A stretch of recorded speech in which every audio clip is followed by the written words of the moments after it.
أعوذ بالله من الشيطان الرجيم بسم الله الرحمن الرحيم الحمد لله رب العالمين والصلاة والسلام على أشرف الأنبياء والمرسلين سيدنا محمد وعلى آله وأصحابه أجمعين ومن تبعهم بإحسان إلى يوم الدين أما بعد السلام عليكم ورحمة الله وبركاته. Mes chers frères, mes chères sœurs, bienvenue dans cette série de vidéos très courtes mais que nous espérons bi'idhnillahi ta'ala bénéfiques, dans laquelle nous allons rappeler les points essentiels de fiqh, c'est-à-dire de jurisprudence relative au jeûne. Plus spécifiquement au mois de Ramadan, puisque le mois de Ramadan est arrivé, ce mois que nous avons préparé et ce mois dans lequel nous avons bi'idhnillahi ta'ala tout mettre en œuvre pour nous réformer. Il faut savoir que ce mois a une importance auprès d'Allah subhanahu wa ta'ala qui n'a pas d'égal, notamment les 10 dernières nuits de Ramadan qui sont les meilleures nuits de toute l'année. Donc ce mois a des bénéfices et des sagesses innombrables que nous n'allons malheureusement pas aborder dans cette série parce que nous la voulons brève et nous voulons plutôt axé sur ce qui est jurisprudence, c'est-à-dire comment faire Ramadan, et ceci afin de dissiper certaines questions, certaines interrogations chez la plupart des gens, des interrogations relatives donc au jeûne à proprement parler. Alors tout d'abord, qu'est-ce que c'est que le jeûne? Qu'est-ce que c'est que as-siyam? Dans la langue arabe, as-siyam renvoie à al-imsak, c'est-à-dire le fait de se retenir de, c'est-à-dire arrêter quelque chose. Et dans la religion, c'est arrêter le fait de manger, min turu'i shamsi ila ghurubiha, c'est-à-dire à partir du moment où le soleil se lève jusqu'au moment où le soleil se couche. Pendant cette période-là, on s'empêche de manger et de boire. Maintenant, manger et boire sans arrêter, c'est-à-dire arrêter de manger et de boire pendant cette période, c'est la définition stricte du jeûne.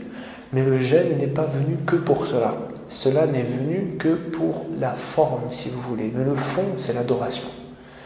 Ce mois, c'est le mois du Coran. C'est le mois dans lequel le Coran a été révélé. Qu'est-ce que ça veut dire, le mois dans lequel le Coran a été révélé? C'est le mois dans lequel le Coran a commencé à être révélé. Selon l'avis de la plupart des savants, c'est l'explication de Anzalna al-Qur'an fi Ramadan. Alors, qu'est-ce qui nous fait que nous devons jeûner? Quelles sont les conditions? On appelle ça al-shurut. Quelles sont les conditions qui font que nous devons jeûner? Ce jeûne obligatoire, je le rappelle, de Ramadan. Tout d'abord, il faut savoir, avant de rentrer à proprement parler dans les conditions, nous allons parler, incha'Allah ta'ala, du caractère obligatoire ou non du jeûne. Tout d'abord, le jeûne, il est obligatoire pour qui? Le jeûne de Ramadan, il est obligatoire pour tout le monde. C'est un fard. Un fard, c'est un wajib, c'est la même chose. C'est-à-dire, c'est une obligation. C'est un fard ayn. Ayn, c'est-à-dire, on va traduire en français, c'est une obligation par tête. Pour chaque personne, pour chaque musulman. Pour chaque musulman qui en a la capacité, le jeûne est obligatoire. Ce fard ayn, il est différent du fard kifaya. Le fard kifaya, c'est une obligation chez les musulmans, mais c'est une obligation qui n'engage qu'une partie des musulmans. Et si cette partie des musulmans fait cette obligation, le reste des musulmans en est exempt. Quel est un exemple? Al-adhan. Al-adhan, c'est une obligation, mais elle n'est faite que par une partie des musulmans. Si le mu'adhin l'a fait, les gens dans la salle de salat ou dans la mosquée ne sont pas tenus de le faire. De même, la science, la recherche de la science, ce n'est réservé qu'à une certaine partie de la population musulmane qu'Allah a choisi pour cette tâche-là. Il y en a d'autres qui seront choisis pour d'autres tâches. Ça, c'est un fard, c'est une obligation, la recherche de la science, parce qu'on a besoin des savants pour nous répondre à nos questions juridiques. Eh bien, cette obligation, c'est un fard kifaya.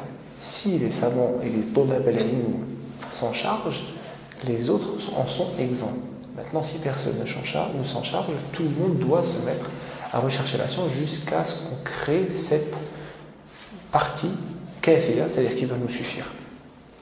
C'est-à-dire pour faire ce fard kifaya. Donc le jeûne est obligatoire pour tout le monde. Il est mandoub, recommandé, c'est-à-dire mustahab. Mandoub et mustahab, c'est la même chose.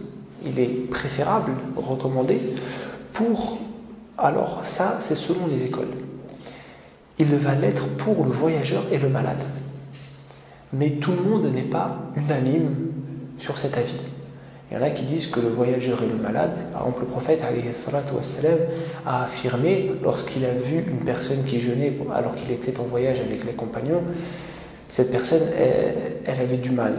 Ça se voyait qu'elle était fatiguée, exténuée. Le prophète alayhi salatu wassalam a demandé mais qu'est-ce qu'elle a cette personne? On lui a répondu innahu sa'im, il jeûne.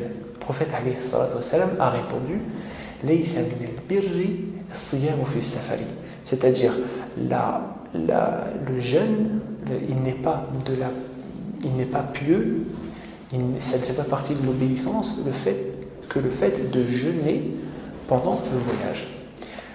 Les savants ont dit, certains ont dit, il est préférable de jeûner lorsque nous sommes malades, d'une maladie bien sûr qui n'est pas incurable, une maladie par exemple, j'ai un rhume.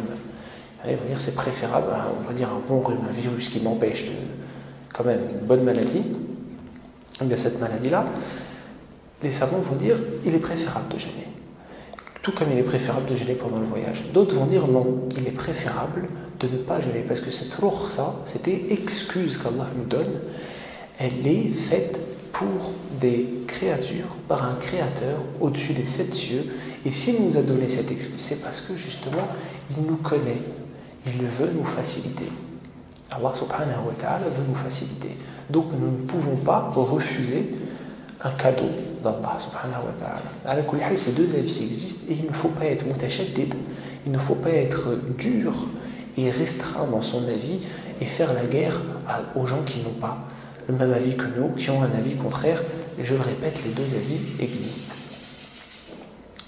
Ensuite, nous avons le siyam halal, c'est-à-dire il n'est ni obligatoire, ni interdit, ni recommandé, ni déconseillé.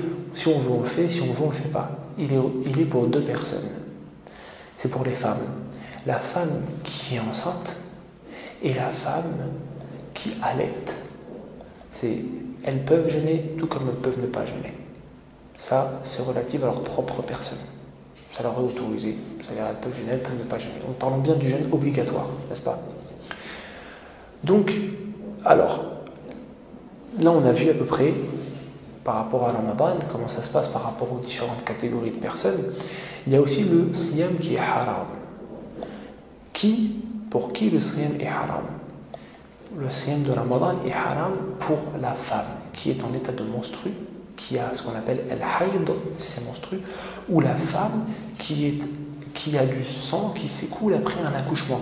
C'est une période, quand la femme accouche, il va y avoir du sang qui va s'écouler, de la même manière que les menstrues, mais cette période peut aller de 1 à 40 jours maximum. C'est-à-dire que, selon les écoles, mais au-delà de 40 jours, si le sang continue à couler, elle fait ses grandes ablutions, elle revient en état de pureté, tout comme elle le fait lorsque ses règles sont terminées. Même si le sang continue à couler, elle obstrue l'arrivée de sang.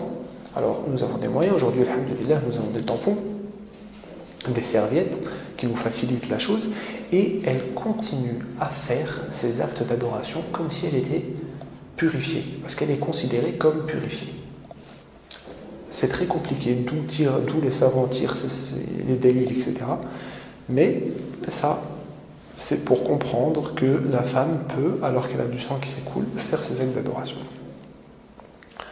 Donc, le siyam est haram pour le mustahida, c'est-à-dire la femme qui a al-hayd et la femme qui a al-nifas. C'est le sang dont je vous ai parlé après l'accouchement. Lorsque Ramadan arrive, il y a une condition pour que ce Ramadan devienne obligatoire, c'est quoi? La première des conditions, c'est l'apparition de la lune, du croissant de lune de Ramadan. Alors, pour répondre à toutes les polémiques actuelles, l'avis majoritaire, et qui restera bi'idnillah majoritaire, c'est que le Ramadan commence lorsque nous voyons le croissant de lune de Ramadan. C'est avec la vision, qu'elle soit oculaire ou grâce à des appareils, que nous déterminons l'entrée du mois de Ramadan. Quant à cela, il y a des divergences. Est-ce qu'il suffit qu'une personne de la communauté voit le croissant de lune, une personne bien entendu qui regroupe certaines conditions? Alors ces conditions-là, c'est il faut qu'il soit musulman, il faut qu'il soit mukallaf, c'est-à-dire responsable. C'est-à-dire c'est quelqu'un dont les actes comptent. Il ne faut pas que ce soit un majnoun qui n'a pas sa raison ou un enfant qui n'est pas encore responsable de ses actes devant Allah. C'est la deuxième condition. Donc il faut que ce musulman est responsable. Et la troisième condition, c'est qu'il faut qu'il soit adl, qu'il soit juste et qu'il soit digne de confiance. Qu'il soit un homme, qu'il soit une femme, qu'il soit un homme libre ou un esclave. Il faut qu'il soit digne de confiance. Voici les trois conditions. Ces trois conditions étant réunies, lorsqu'une personne dans la communauté musulmane voit le croissant de lune, il y a un avis qui dit que tout le monde doit jeûner. C'est-à-dire toute la communauté, de l'est à l'ouest. Mais il y a un autre avis qui dit que cela dépend en fonction des régions. Parce qu'il y a dans des régions on va voir le croissant, dans d'autres on ne va pas voir. Maintenant, il faut savoir que le premier avis que je vous ai cité, c'est l'avis de l'école Hanbali, qui s'attache au hadith. Et donc il va faire référence au hadith où le prophète a vu une personne arriver d'une autre région. Il était avec ses compagnons, ils n'avaient pas commencé à jeûner, la personne est arrivée, elle jeûnait, il a dit « tu jeûnes ?» Il a dit « oui, nous avons vu le croissant ». Le prophète s'est retourné vers ses compagnons et a dit « jeûnez comme votre frère ». Cet avis, aujourd'hui, avec les moyens de technologie qu'on a, est l'avis qui est le plus aisément suivable, si vous voulez. Pourquoi ? Parce que l'information va très vite et aujourd'hui le monde est comme un village. La communauté, qu'on soit en Asie ou qu'on soit en Europe, est en relation constante. Donc si nous prenons cet avis, le premier croissant de lune qui apparaît, tout le monde gêne avec. Le problème, c'est que cette question est politisée. Et aujourd'hui, nous avons des États qui veulent faire le Ramadan quand bon leur semble. Et si on ne le fait pas avec eux, eh bien, il va s'en suivre des fitnas. Il faut donc, lorsque nous sommes en France, lutter pour pouvoir appliquer, pour que les gens qui sont en France puissent appliquer leur religion, tout comme les gens qui sont ailleurs, de la meilleure des manières. Parce que si nous nous laissons faire, notre religion, qui est combattue tous les jours, va se dégrader. Et on va commencer à nous faire appliquer des avis minoritaires faibles dont nous ne voulons pas. Maintenant, nous pouvons prendre cet avis qu'on va faire avec la région où on est. Et c'est l'avis qui écarte toute fitna aujourd'hui. Mais dans tous les cas, si nous prenons cet avis, l'entrée du mois de Ramadan, elle est avec la vision du croissant de lune. Je vous explique. Un mois lunaire commence par l'apparition d'un croissant de lune. La lune, c'est quoi? Pourquoi brille-t-elle? Parce que le soleil se réfléchit dessus. Et qu'est-ce qui fait qu'elle va être pleine ou qu'elle va être demi-lune ou un croissant de lune? C'est l'ombre de la Terre qui s'interpose entre le soleil et la lune. Les astres tournent et font que un mois lunaire se calcule avec l'apparition de la lune, donc d'un fin croissant, et la Terre va se décaler petit à petit jusqu'à ce qu'au milieu du mois, nous ayons 3 jours de pleine lune, et à la fin du mois, le croissant lunaire va disparaître au 29e jour. S'il réapparaît le lendemain, ce mois aura 29 jours. C'est-à-dire s'il réapparaît après le maghrib du 29e jour. Et bien dans ce cas-là, par exemple, prenons le mois de Sha'ban, puisque c'est le mois qui nous intéresse, le mois de Sha'ban se termine le 29e jour. Si nous voyons le soir même le croissant lunaire, le lendemain, c'est-à-dire à partir du soir même, c'est Ramadan. Si nous ne le voyons pas, et bien dans ce cas-là, nous dirons que c'est le 30e jour du mois de Sha'ban et nous jeûnerons le 31e jour, puisqu'un mois lunaire ne peut pas dépasser 30 jours. Donc en fait, le 31e jour sera le premier jour de Ramadan. Les 2 jours, le 29e et le 30e, sont des jours unanimement interdits pour jeûner. Pourquoi? Parce qu'on va jeûner le Yawm al-Shak, c'est-à-dire le jour du doute, et de plus, nous allons jeûner un jour qui va être collé à Ramadan. Si nous jeûnons le 29e jour et qu'il y a 29 jours dans le mois de Sha'ban, nous allons jeûner le mois de Ramadan en fait un jour en plus qu'on aura collé avant. Et on ne doit pas coller, on doit dissocier le mois de Ramadan des autres jours. Même une personne qui a l'habitude de jeûner le lundi et le jeudi, si le 29e jour du mois de Sha'ban est un jeudi, elle ne devra pas jeûner. Ala kulli hal, la vision, c'est ce qui est la première condition pour l'entrée de cette obligation du mois de Ramadan. Une fois que nous avons vu, alors je vous explique également que si la vision est empêchée par des nuages ou par nous ne voyons pas le 29e jour, au soir on ne voit pas le croissant de lune de Ramadan, eh bien on continue le mois de Sha'ban 30 jours. Une fois que Ramadan est entré, qui est obligé de jeûner? Nous avons dit le musulman, c'est la première des conditions, il faut qu'il soit baligh, c'est-à-dire il faut qu'il ait atteint un âge où il est responsable, l'âge de puberté. Il faut qu'il soit aqil, c'est-à-dire qu'il ait toute sa raison, qu'il ne soit pas majnoun. Et il faut également qu'il soit qadir, c'est-à-dire qu'il ait la capacité physique de jeûner. C'est-à-dire qu'il est apte à le faire. Nous allons terminer cette vidéo par les sunnas que les fuqaha nous rappellent, c'est-à-dire les jurisconsultes nous rappellent pour le mois de Ramadan, quelques petites sunnas qui font revivre la sunna de notre prophète alayhi salatu wassalam. Et dans la prochaine vidéo, nous verrons comment, lorsque notre jeûne est annulé, le rattraper et comment expier lorsque nous, justement, rompons ce jeûne de manière volontaire. Alors, les sunnas du mois de Ramadan, les deux premières, alors la première c'est ta'jil al-fitr, c'est-à-dire se hâter à rompre le jeûne à l'heure du Maghrib. L'heure du Maghrib rentre avec l'adhan. Dès que le mu'adhin dit Allahu Akbar, l'heure du Maghrib est rentrée. Donc nous allons manger pendant l'adhan. Oui, il faut manger pendant l'adhan parce que c'est une sunna de se précipiter pour manger. Le prophète alayhi salatu wassalam le faisait, nous a incité à le faire, tout comme il nous a incité, et c'est là la deuxième sunna, à retarder le sahur, c'est-à-dire le repas matinal. Le retarder jusqu'à quand? Jusque Allahu Akbar. C'est-à-dire jusqu'au deuxième adhan, lorsqu'il y en a deux qui sont faits, jusqu'au deuxième adhan du Fajr. Le premier étant pour réveiller les gens, ce que nous ne faisons pas en France, mais qui se fait dans les pays musulmans. Donc, lorsque nous avons l'adhan du subh, nous devons à ce moment-là arrêter de manger. Maintenant, nous avons aussi une autre fitna en France, qui est les horaires du subh et de l'isha sont-ils calculés avec 12, 15 ou 18 degrés? Pour résumer, j'essaierai de faire une intervention pour détailler la chose, mais pour résumer, 12 degrés, c'est trop tôt pour l'isha et c'est trop tard pour le fajr. Pour le fajr, ça ne nous pose pas réellement problème de faire la salat à 12 degrés, puisque l'heure du fajr va du fajr jusqu'à l'heure de Ash-Shuruq. Mais pour ne pas manger après l'heure du subh, il faut s'arrêter avant 12 degrés. D'ailleurs, l'UIF met ce qu'on appelle l'imsak.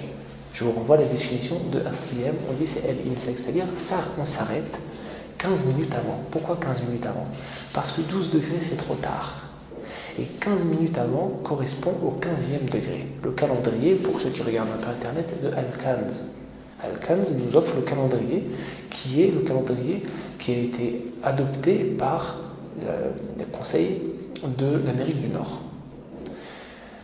Alors, pour résumer, 18 degrés, c'est pour éviter tout doute. C'est-à-dire, lorsqu'on veut faire l'isha le plus tard possible, on l'a fait à 18 degrés, là, haraj, pas de problème, mais on ne peut pas imposer à quelqu'un de le faire à 18 degrés. Parce que, par exemple, pour moi, le degré le plus raisonnable, puisque nous faisons des prévisions par rapport à cela, alors que ça devrait être avec l'œil, c'est entre 12 et 18 degrés. Puisque c'est entre 12 et 18 degrés que se situe la réelle heure, c'est-à-dire à 15 degrés. Dans tous les cas, manger au-delà de 15 degrés le matin, c'est-à-dire pour le sahur, c'est pour moi dépasser l'horaire. Ceux qui suivent 12 degrés, il ne faut pas être dur avec eux. Nous sommes entre musulmans, nous devons avoir de la rahma entre nous. On ne veut pas être dur. Je n'adopte pas les 12 degrés personnellement, mais j'explique comme je le fais, mais je ne vais pas aller critiquer des mosquées qui font à 12 degrés. À la kulli hal, puisqu'ils s'arrêtent 15 minutes avant, alhamdoulilah, ils s'arrêtent à l'heure. Et ils font la salat un peu plus tard, ce n'est pas grave. Donc ils sont toujours dans l'heure. Par contre, s'arrêter à 18 degrés, il n'y a pas de problème avec cela. Si la personne veut s'arrêter à 18 degrés, il n'y a pas de souci. Mais il ne faut pas qu'elle critique la personne qui va s'arrêter à 15. Il ne faut pas qu'elle critique cette personne-là, parce que cette personne-là, ce ijtihad a été fait par des grands savants. Des savants astronomes, donc de dunya, et des savants également du fiqh. Ala kulli hal. Le mieux est de s'arrêter de manger, par exemple à 18 degrés, et de faire salat à 15 ou 12 degrés. C'est le mieux.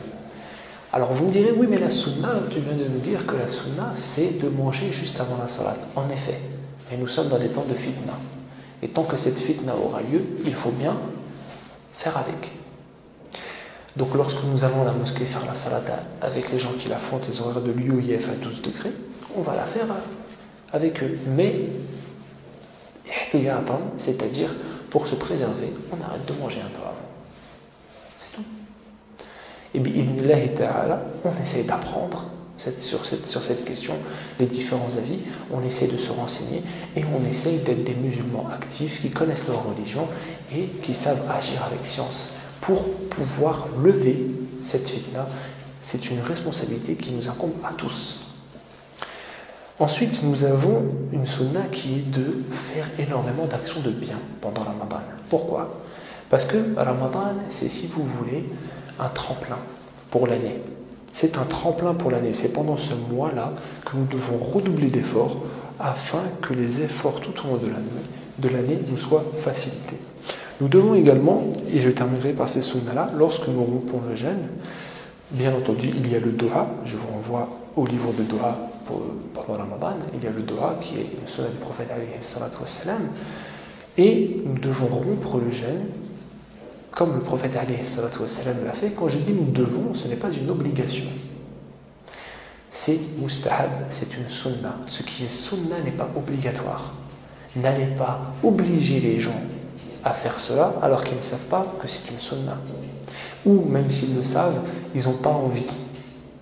Ils n'ont peut-être pas envie par manque de iman, mais on ne force pas les gens. On leur explique et on leur donne envie. En le faisant, par l'exemple. Qui est, cette sunna, c'est quoi ? C'est de rompre le jeûne avec des dattes ou de l'eau fraîche. Puisque le prophète alayhi salatu wassalam faisait de la sorte. Qu'Allah nous facilite notre jeûne, ainsi qu'à vous. Barakallahu fikum d'avoir écouté. أقول قولي هذا وأستغفر الله لي ولكم. سبحان ربك رب العزة عما يصفون وسلام على المرسلين والحمد لله رب العالمين.